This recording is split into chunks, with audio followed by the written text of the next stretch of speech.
মানুষ বড়ই স্বার্থপর রে, বড়ই স্বার্থপর। বুকের মাঝে জায়গা দিলে যতন কইরা ভাঙ্গে রে অন্তর।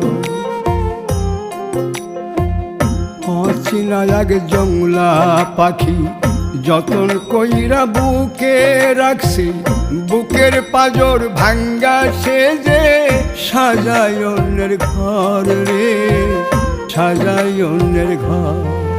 মানুষ বড়ই স্বার্থপর রে, বড়ই স্বার্থপর। বুকের মাঝে জায়গা দিলে যতন কইরা ভাঙ্গে রে অন্তর। বুকের মাঝে জায়গা দিলে যতন কইরা ভাঙ্গে রে অন্তর।